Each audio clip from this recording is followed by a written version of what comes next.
subscribe Tito Manny Vlog.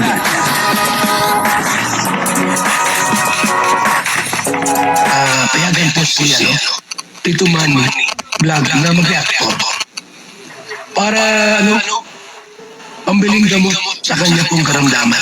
Kaya daw po niya gusto etong si Kalinga Edu kasi daw po ay pogi at mayaman. Ay grabe, no? Papanoorin po natin yung video. At siyempre, bibigyan po natin yan ng konting reaction. Pero bago po yan, ako muna po bumabati sa inyo lahat ng magandang umaga, magandang tanghali at magandang gabi sa inyong lahat mga kapatid.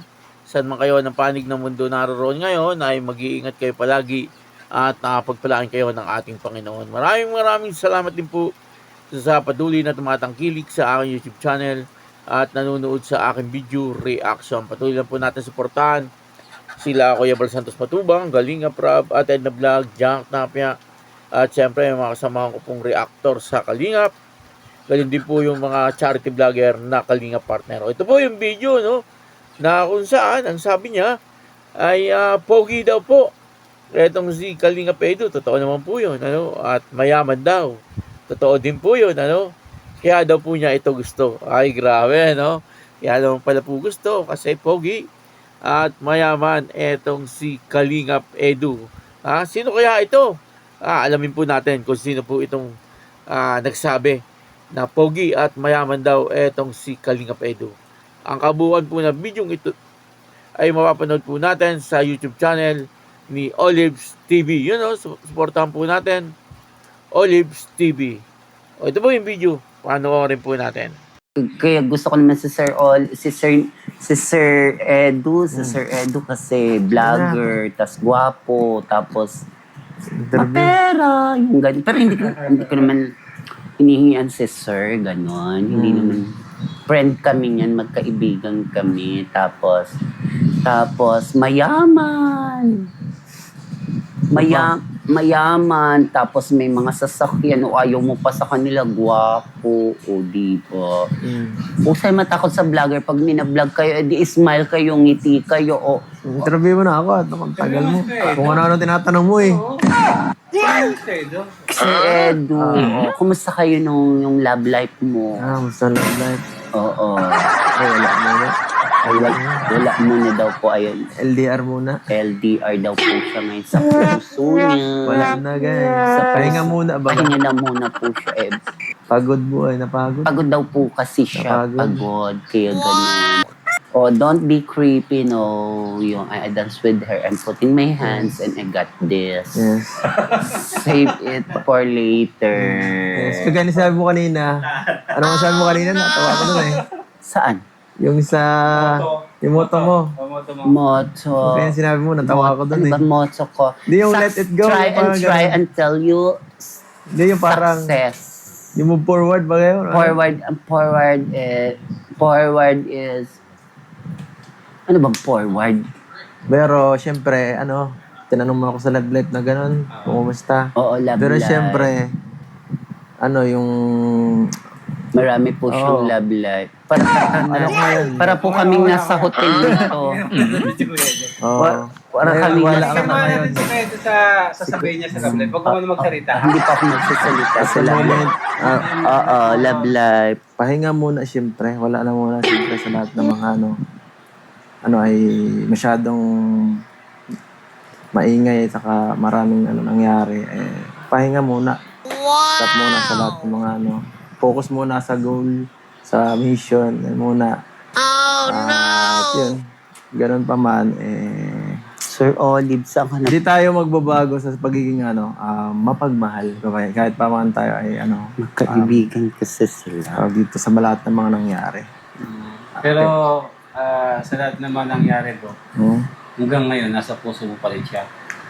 Buhay siyempre, kahit pa paano, ang isang tao, hindi natin makakalimutan yan eh.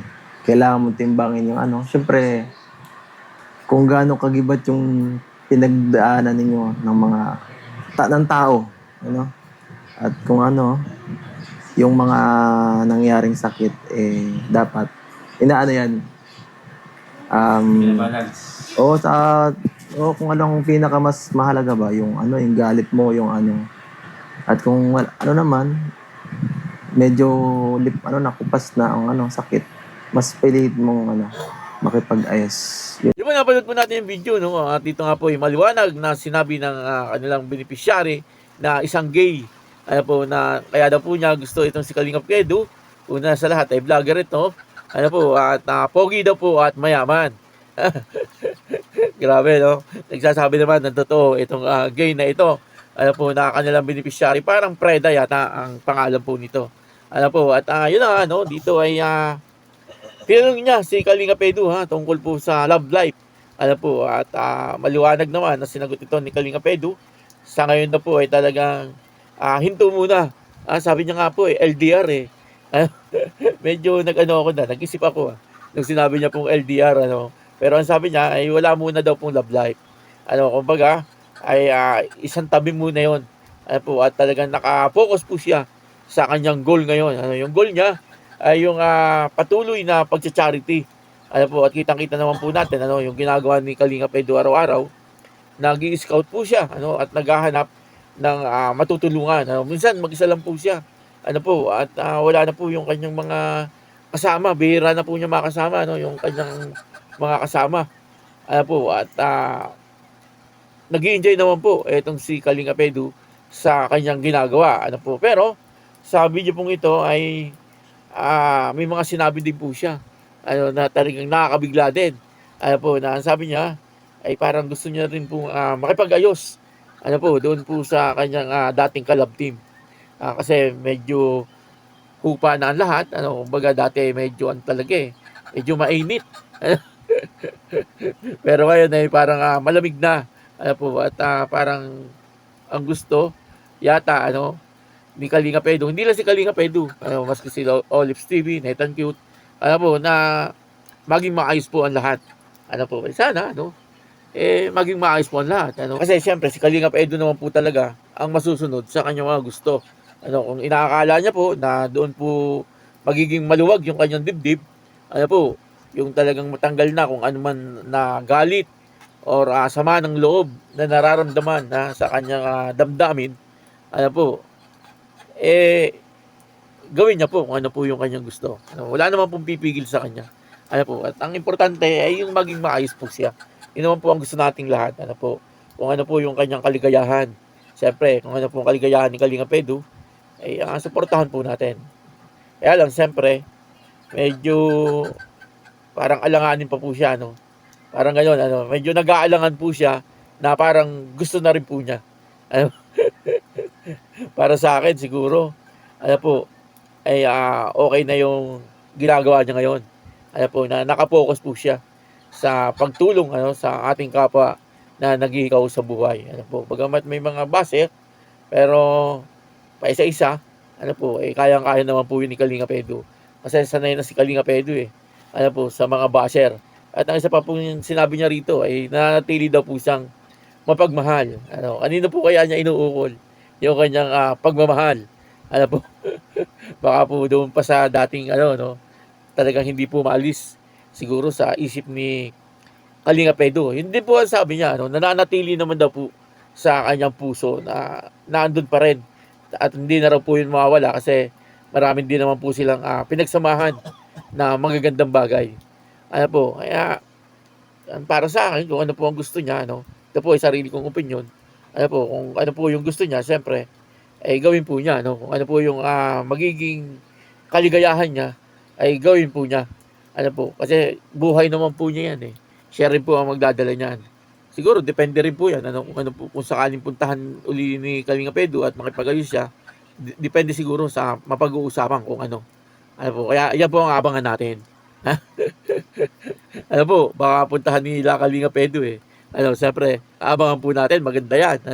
At yung, siyempre, makikimarites tayo. Kung ano ang pag-uusapan. Kung sakali man na ikwento ni Kalingap Edu. Mahirap sabi nga po baka off-cam na lang ito. Mukhang hindi na po iba-vlog. Kumbaga sila na rin lang. Kung sakaling matuloy. Kaya, yun. Dito nakita po natin na talagang nananatili pa rin kay Kalingap Edu. Yung pagmamahal. Hindi lang po natin alam kung kanino. Pero nararamdaman ko, parang doon pa po sa dati. Ano po, kaya yun, maraming salamat po sa inyo lahat. At ako po si Tito Manny Vlog na nagsasabing God bless you all. Diyos mabalos.